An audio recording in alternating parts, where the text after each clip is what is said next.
It's my great pleasure to be a part of the IPAL program. And in this program, I will be teaching a course called Applied Econometrics. So tonight, I would like to share with you some of my research on the population issues in China, which I guess serve as a good example on how econometrics can help us, studying and researching on public policy issues. So I guess let me share my PowerPoint. Can you see it? All right. Okay. So the topic of my talk is the quantity and the quality of China's population.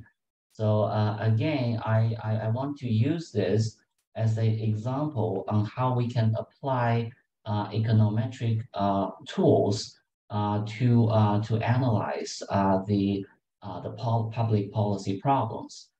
So this is the outline of my lecture. I want to first introduce some background information on China's population issues, and then we will look at, a econometric research done by myself along with my colleagues in Peking University. And in the end, I want to briefly introduce my course on applied econometrics. So first, some background information. This is a roadmap in 2050, and this map shows the percentage of elderly population aging above 60. So here, the darker color means we have more elderly people in the total population. As you can see, the population aging will be a severe issue in China. Of course, China is not alone. Countries like Canada and some European countries will also run into this issue. However, China is kind of unique because not only the Chinese population is getting old, on the other hand, the birth rate is falling down. So that means the Chinese couples are having less and less children. So this graph shows the China's declining birth rate, and as a result, the workforce in China is also shrinking. So China is facing severe problems. So as illustrated in this cartoon picture on the left, this is kind of conventional family structure in China. So typically there are four elderly people, so the grandpas and grandmas, uh, who are supported by, the young couple who have typically just one child. So this young couple is really pressed by this family burden. Okay, so as a solution, the government in China uh, is currently proposing several policies to tackle this population issue or population crisis.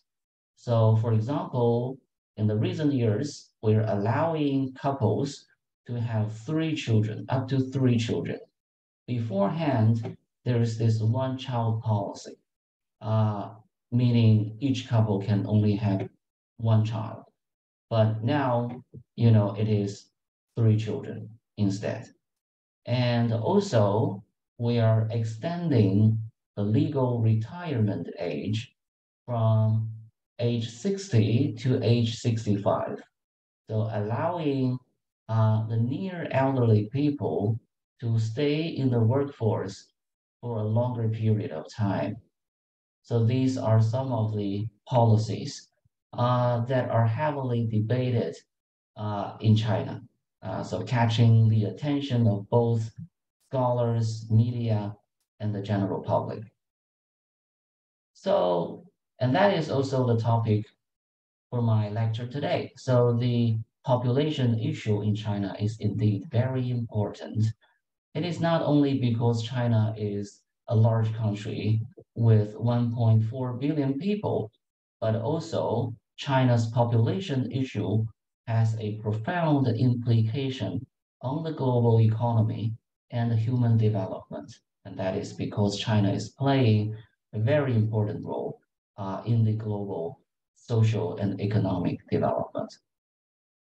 And the population issue is also important in China because historically, China's economic prosperity in the past 4 decades largely relies on the demographic dividend in China. For example, we have abundant labor force, which translates to low labor cost and comparative advantage for China in the international trade. And also China's opening up and market-oriented reforms introduce new technologies and effective way of allocation labor force, and meaning this increases the productivity of China's labor force. All right, so population is indeed very important. However, this trend is no longer is disappearing currently, especially after year 2015, because China's workforce is shrinking, the population is aging, the birth rate is declining, and we also have other problems like unbalanced sex ratio and also a massive scale of population migration. Okay? So these are some of the facts from the most recent population census in year 2020. Okay, so again, we see slower population growth. There is this severe population aging, unbalanced sex ratio, and population migration on a massive scale. And also we have significant improvement in education attainment. Okay, so on the one hand, the quantity of China's population is reducing. And on the other hand, the quality of China's population is improving, quality measured by education attainment. Okay, so, that is the focus of my talk today. So first, let's look at the quantity issue. As I showed you before, this is the annual growth rate of China's population. So again, the population growth has been slowing down for many years. And starting from last year, in 2022, okay, for the first time, China's total population starts to decrease. And this is a major reverse of the growth trend. Okay, and this trend is likely to continue in the future. Okay, so so this is caused by several reasons. For example, economic growth typically translates to decreasing birth rate, urbanization, increasing childcare costs, and some other factors all lead to the gradual decline of fertility rate. Okay, and again, this declining trend is likely to continue. Okay, and by year 2050, we are expecting severe shrinkage of population. And by year 2100, China's population will drop to 700 million, which is roughly half the size of today's population. Okay, so on the right-hand side, you will see, the forecast of China's population growth under different scenarios. And this is given by the United Nations. And among this, declining trend, there's also this age composition change. For example, on this graph, I showed you three age groups, okay? The working age population, aged between 15 to 64, okay?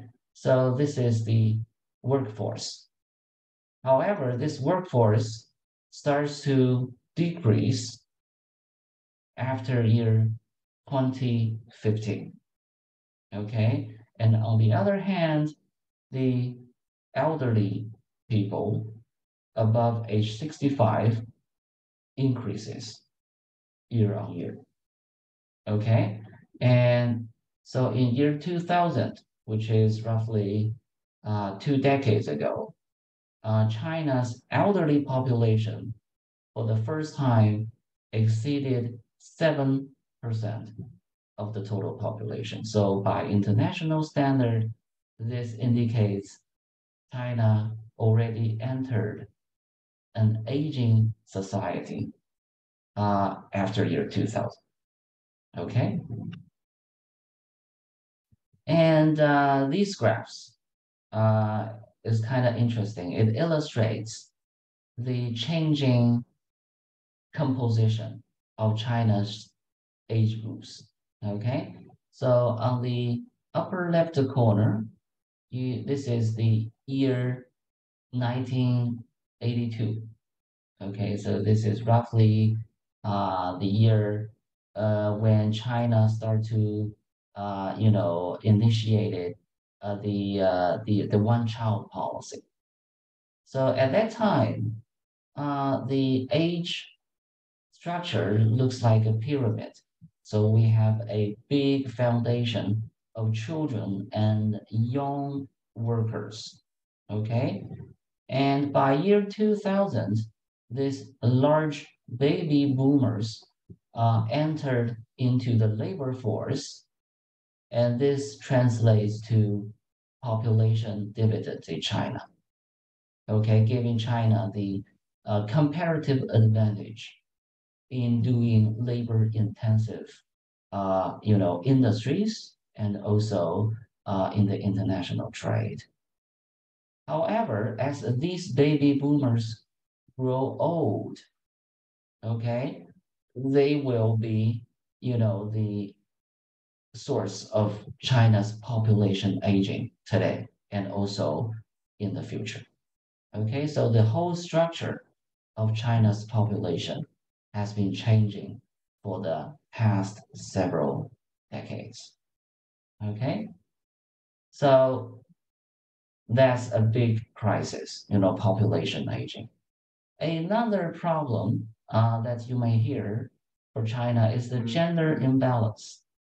And this is due to the traditional son preference among Chinese couples.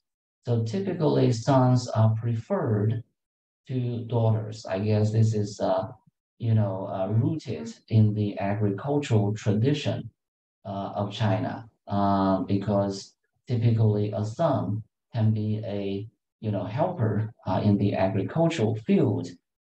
So the son preference is, seen in China and also in some other Eastern Asian countries. But this trend, as you can see on the right, is changing.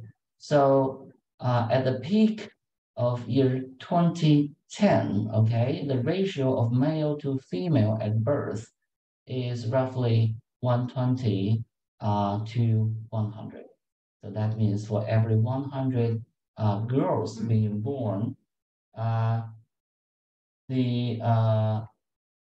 there are roughly 120 boys. Okay, so this gender imbalance brings major pressure on the marriage market and also employment market, and also it leads to the social problems such as growing crime rate, because a lot of guys cannot find wives in the marriage market. So this can be an ingredient for, social disasters. Okay. However, okay, the pattern is changing because the parents' ideology is changing and the government is promoting gender equality. So by year 2021, this ratio is reduced to about 108 to 100. Okay, so that's another problem. And also, another feature for China is this urban-rural disparity. Okay, so there's the urban sectors and rural sector have very different, economic growth path. Okay, and because of this, there's a large scale rural to urban migration each year. Okay, so this graph shows you the increase in the urbanization rate. And these charts shows you the number and the share of migrant workers in China. So in one word, it is massive scale of migration. Okay, so that's another interesting feature for China's population. Okay, uh, so that there's a lot of research being done on these issues, no matter it's population aging, population migration, and also the gender imbalance. And next, I want to talk about the quality, yes, of China's population. So in demography and economics, the quality of population is typically measured by education attainment. So on that measure, the quality of China's population has been increasing and improving because you see a fast increase in the average education levels, especially the people who completed their junior high schools. Okay, in recent years, we also see a increase in the number of people who completed their colleges and universities. In other words, tertiary education. Okay, and on the other hand, the illiteracy rate has been reducing to almost zero now. Okay, and among this, China's higher education enrollment has been expanding. Okay, so on this chart, okay, you see this massive expansion of a college enrollment in China. Okay, you see a big jump around here in 2003.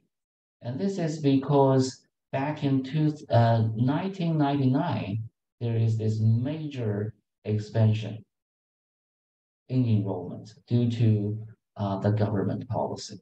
Okay, so you see a big jump here. Okay, and after that, the enrollment size has been increasing year on year. All right. And another major force in education in China is the vocational training, okay, including secondary and tertiary specialty schools. We say 中专 and 中专 and 大专, right?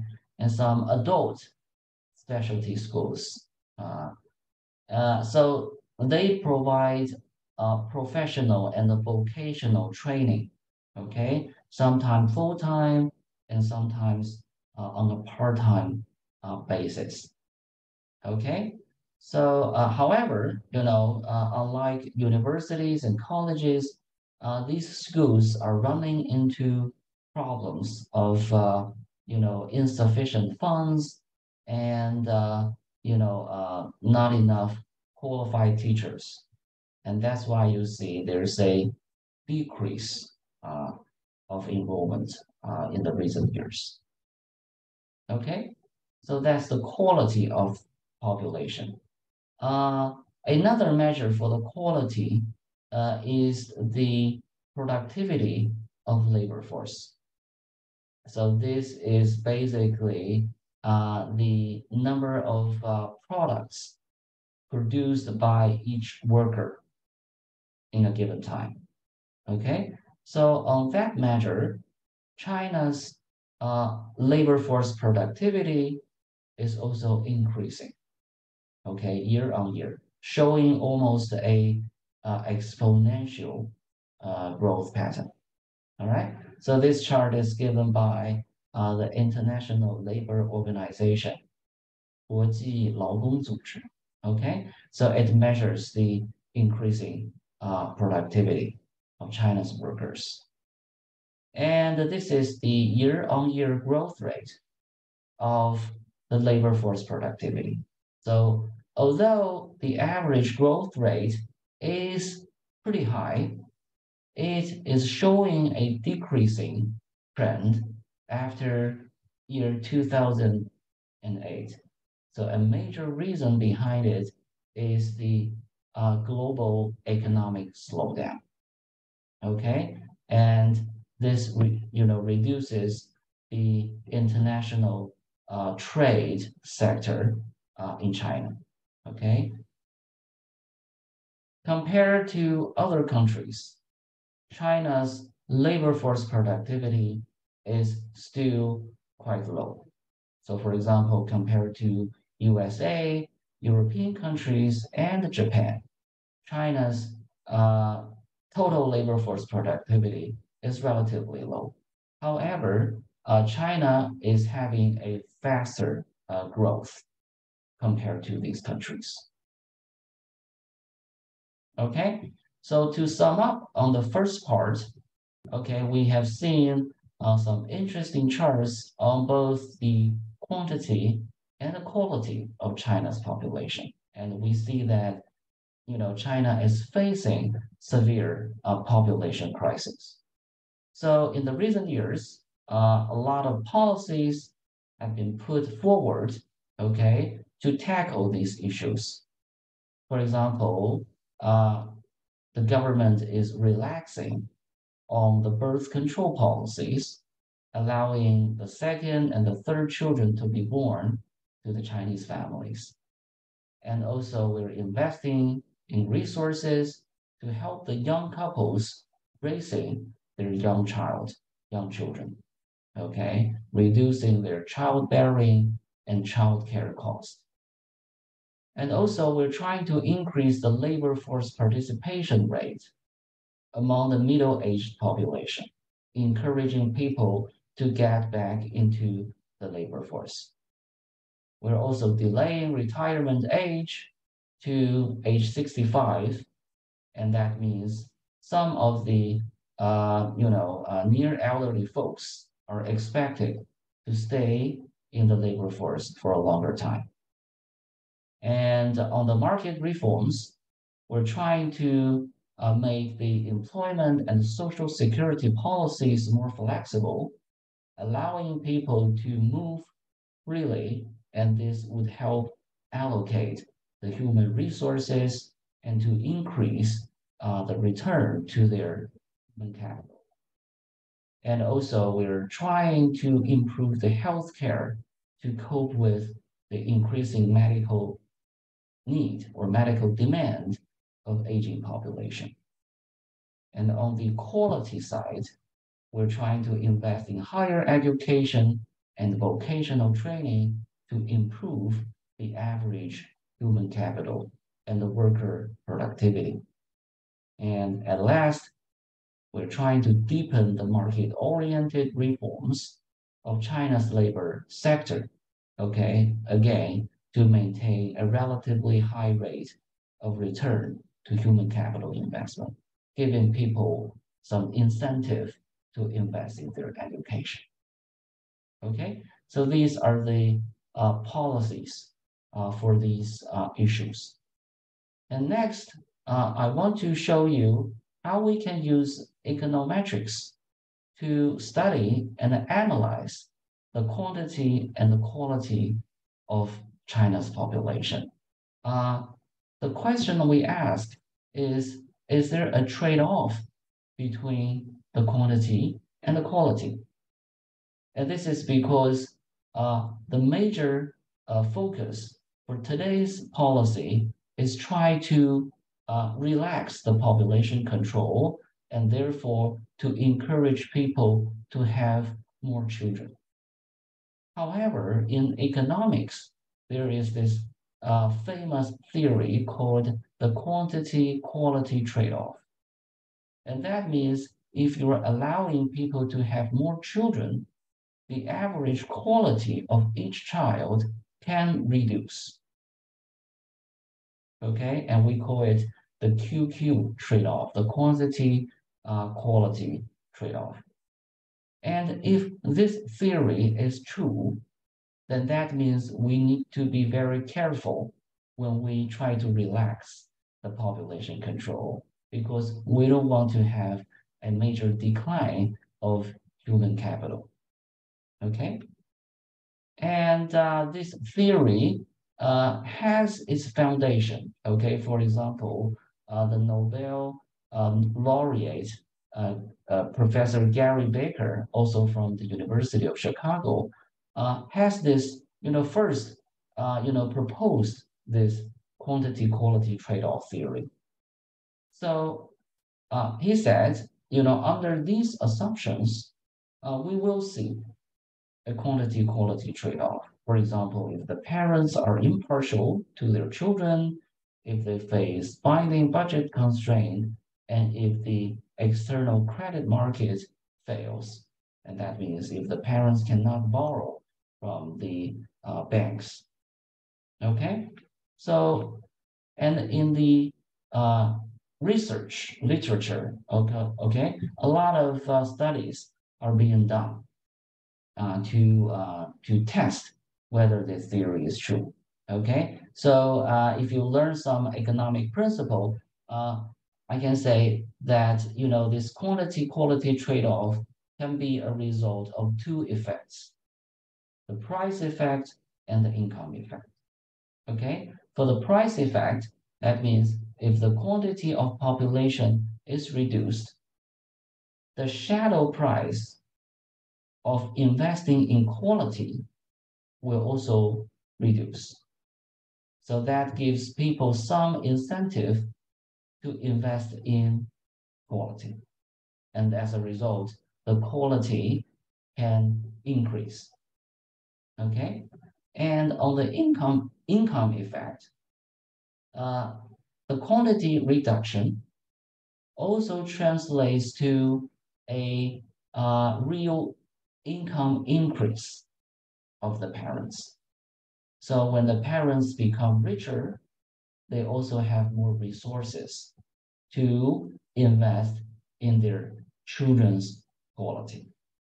Of course, this is on the condition that the income elasticity of quality is greater than the income elasticity of quantity. So this epsilon means elasticity. Okay. So that's the theory. Okay, but is it true in reality? Okay, that's what I am interested in. I want to look at the population control policies in China and try to find, a big policy based on which I can do a test on the quantity-quality trade-off. So this table summarizes the population control policies in the past several decades. As you can see, between 1950 and 1970s, China has a very relaxed population control. In actuality, the government is encouraging couples to have more children. So by Chairman Mao's words, he said, 人多力量大. So the more people, the more power. So encouraging, more, higher birth rate. However, this trend is reversed after the 1970s. where the government sees that the large population is introducing pressure on the economic development. So back then, the population control becomes a big thing. Uh, at the peak, so in year 1979, the government introduced this one-child policy, okay, allowing each couple to have only one child, up to one child. Okay, so this is the most stringent and strict population control around the world, actually. Okay, uh, so the policy worked well because we see a major decline of birth rate. And that's why you see this change in the pyramid in the age structure, which I showed you just now.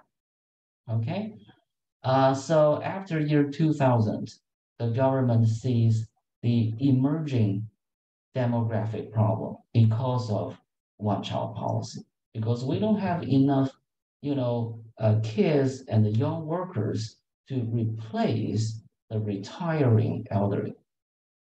So after year 2013, okay, the government introduces the two children policy, okay, and after year 2021, the two children policy changed to three children policy. Okay, so this is a dynamic of the population control. So in this, based on this, okay, I chose the one-child policy for my research. Okay, and this is because in econometrics, when you try to test the quantity-quality trade-off, you need to have a external shock to the quantity of population. Okay, this is because in econometrics, we care much about so-called endogeneity issue. Endogeneity means parents typically choose both the quantity and the quality of their children. So you cannot just compare the parents who have more children and the parents who have less children, because the quantity difference can be caused by the quality difference, or vice versa. So you cannot really say A causes B or B causes A. Okay, so we call this endogeneity problem. So to solve this problem, we need to use econometric models or tools and rely on an external shock to the quantity. Okay, so the external shock I am using is the one-child policy, which was introduced in 1979. Okay, so in my paper published in Journal of Comparative Economics, I use this one-child policy to test the quantity-quality trade-off theory using the China's population census survey. Okay, so this is an introduction of one-child policy. Due to the time constraint, I'll not go into the details. Okay, just look at this graph. It is very clear that right after the one-child policy was introduced here, okay, at point 0, we see a major jump of the probability of being the only child in the family. Okay, so the vertical axis measures the ratio of people who are the only child in their families, meaning they don't have siblings, no sisters, no brothers. Okay, so this probability suddenly increased after the one-child policy. So this sudden jump gives me an opportunity to measure its impact on people's quality. Okay, so this, okay, this is people's education levels in 2005, which is roughly 25 years after the one-child policy was introduced. Okay, and as you can see, there's also a major jump in the education years. Okay, so what I'm proposing is that this major jump is partially caused by the reduction of the quantity of population. Okay, so of course I use the econometric models called the regression discontinuity design, or RD in short. Okay, so basically the regression discontinuity relies on this big jump around the cutoff line. All right, so using it as an external shock to the quantity and to see its impact on the quality of population. All right. Okay, so when I do this, okay, of course I can choose the bandwidth, so 1 year or 2 years around this, cutoff year. All right, but the results are pretty much the same. Okay, so somewhere around 5 years. Okay, so that means for the young couples who are impacted by the one-child policy, their children has a 5 years increase in the expected education years. Okay, so that means if you allow the same couples to have a second and a third children, then the average education years is expected to be reduced by roughly 5. Okay, so this is a big impact. Okay, of course I do a series of robustness checks using different methods and controls, to make sure that these results are robust. Okay, doing all this, these are pretty much the standard practice when using the regression discontinuity. Okay, so again, these are the findings from my econometric analysis. So basically, a reduction in family size translates to an improvement in children's human capital. Okay, so that means the quality trade-off is indeed the case, at least when the one-child policy was introduced in China. Okay, so when we now try to relax the population control, we need to keep this in mind. Okay, I also did some mechanism analysis to see why this is the case. Okay, for example, I see that the QQ trade-off is more pronounced in the poor regions and among families with the same sex children, especially the sons only family. Okay, so that means the credit market, economic development has to play a role, and also this gender imbalance, gender inequality tends to play a role in this QQ trade-off. Okay, so when we relax the population control policies, we must be more careful in the underdeveloped regions. And also we need to promote gender equality, okay, in order to reduce the impact of, the quantity relaxation. Okay, I'm sorry for taking more time than I should. So in the end, I just want to briefly introduce my course in the IPAL program.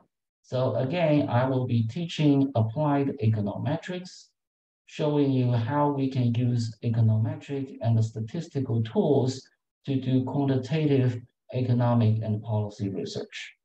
So we will survey a lot of models and methods, including regressions, estimations, based on different data structures, how we can deal with endogeneity, just like what you see just now. Okay, so and also on top of these models, we will be learning data programming.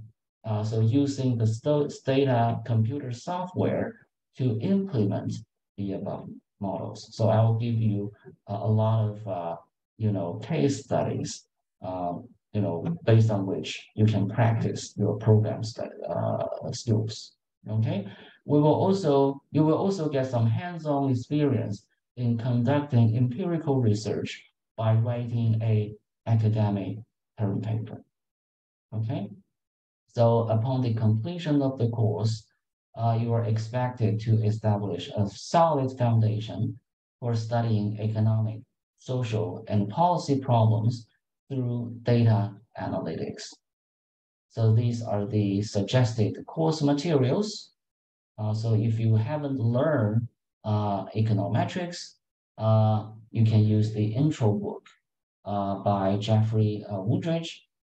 And if you have some past experience with econometrics, I would recommend this more advanced level book called Microeconometrics. Okay, and for supplemental materials, these are some reading to be done. Okay, rating policy, 60% of your final mark of this course will come from your term paper. Okay, so this will be a independent research project using the real world data analytics. And also 20% of your mark will be from the computer lab assignments, okay, using the Stata software. And also another 20% will come from class attendance, okay? And this is a schedule for my class. So it will be very intensive. We will meet every day for 2 weeks. So we will have 10 sessions. And in these 10 sessions, we will cover, the econometric models from the very basic ordinary least squares to the more advanced discrete choice models and Tobit and the selection models. Okay, so again, thank you for spending time with me.